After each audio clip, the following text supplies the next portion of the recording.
किसान साथियों राम राम। आशा करता हूँ आप सब ठीक ठाक होंगे। साथियों, आज हम चर्चा करेंगे चने के उखेड़ा रोग पर, क्योंकि मेरा एक खेती बारे जानकारी एक ग्रुप बनाया हुआ है, उसमें बहुत से किसानों के मैसेज भी आ रहे हैं, कुछ किसानों के फ़ोन भी आए। तो हमें इस बारे में चर्चा करनी बहुत ज़रूरी है, क्योंकि चना के अंदर उखेड़ा रोग जो है अभी से शुरू हो गया है। साथियों, मैं आपको बार बार ये विनती करता हूँ आपसे कि आप चैनल के साथ जुड़ें, इसे सब्सक्राइब करें ताकि आपको समय पर वीडियो मिल सके।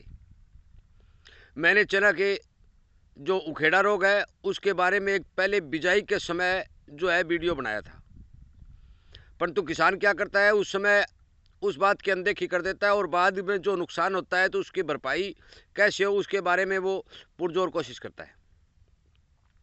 साथियों, मैं आपको ये बात बताना चाहता हूँ कि चने की जड़ में लगने वाली फंगस इतनी आसानी से कंट्रोल नहीं की जा सकती।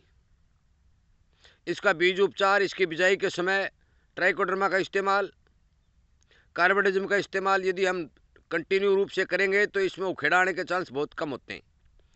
परंतु वो बात तो पीछे चले गई, परंतु आज अब हम इसको कैसे कंट्रोल करें।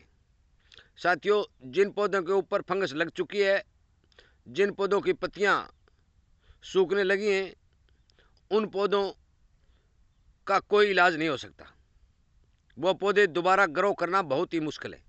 परंतु जो स्वस्थ पौधे हैं उनको यदि हम सुरक्षित रखना चाहते हैं तो हमें कार्बोडिज्म 50 WP चाहे यूरिया खाद के साथ मिलाओ, चाहे गली सड़ी गोबर की खाद के साथ मिलाओ, और पानी लगाने से पहले उसमें छिंटा दे करके और ऊपर से पानी लगाओ, ताकि जड़ में जो फंगस लगी हुई है वो कंट्रोल हो सके। दूसरा, हमें इसी पाउडर की ऊपर स्प्रे करनी पड़ेगी ताकि पत्ते के जरिए भी जड़ के अंदर ये दवा जाए, क्योंकि ये सिस्टमेटिक फंगिसाइड है, अच्छा काम करता है। पुराना जरूर है, क्योंकि बाजार के अंदर बढ़िया चीज़ है उसको दबा दिया जाता है, और जो नई नई कंपनियां, नई नई फैक्ट्रियां जो चीज़ बना रही हैं उनको लेकर हम खेत में प्रयोग करते रहते हैं। पुराना जरूर है, परंतु इसका रिजल्ट अच्छा है। बवास्टीन के नाम से आता है, जो सबसे टॉप है। साथियों, इसका जो आप हमें प्रयोग करना है उसकी मात्रा मैं बता देता हूँ।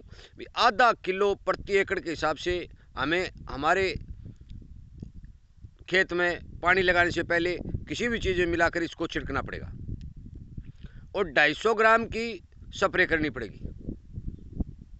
50 ग्राम प्रति ढोली के हिसाब से डाल के 4 ढोली आप गेरोगे तो 200 ग्राम पड़ेगा।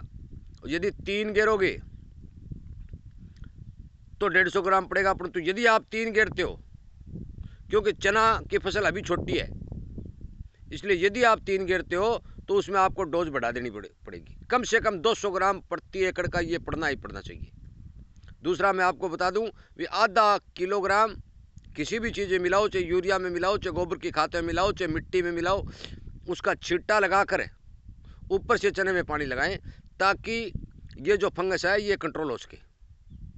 साथियों, मैं ये पुरजोर गारंटी के साथ तो नहीं कह सकता कि ये फंगस कंट्रोल हो जाती है, क्योंकि चने की फंगस है ये बहुत ज़्यादा एक्टिव होती है और ये कंट्रोल होना मुश्किल होता है, पर कुछ न कुछ इससे आपको फ़ायदा मिलेगा, आपका नुकसान बहुत कम होगा। और जो पौधे चले गए उनका मेरे हिसाब से कोई इलाज नहीं है। इसलिए कृपया करके साथियों ध्यान दें, चैनल के साथ जुड़ जाएं। मैं समय समय पर आपको हर प्रकार की जानकारी देता रहता हूँ, और बीज बीजने से लेकर फसल के आगे तक ये आपको जानकारी समय समय पर पहुँचाता हूँ। आप उनका यदि थोड़ा थोड़ा भी पालन करेंगे तो आपको फायदा ही होगा। आगे में नरमा में जो सुंडी, गुलाबी सुंडी ने प्रकोप मचा रखे है, उसके कंट्रोल के बारे में भी समय समय पर वीडियो बनाता रहूँगा, आपको बताता रहूँगा। आप यदि मेरे बताए गए सुझाव के हिसाब से चलेंगे तो आपको फायदा ही होगा। बाजार से जो आप दवा लाते हैं उसका खर्च भी कम होगा और पैदावार भी अच्छी होगी। साथियों, ज़्यादा लंबा वीडियो नहीं बनाते हुए, थोड़ी सी बात को ज़्यादा लंबी न घसीटते हुए, मैं आपको इतना ही कहना चाहूँगा भी चने की फसल के अंदर जो मैंने बताया ये फार्मूला प्रयोग करें, ताकि आपका चना कुछ हद तक सुरक्षित रहे। साथियों, मेरी बात सुनने के लिए और समय देने के लिए आपका बहुत बहुत धन्यवाद।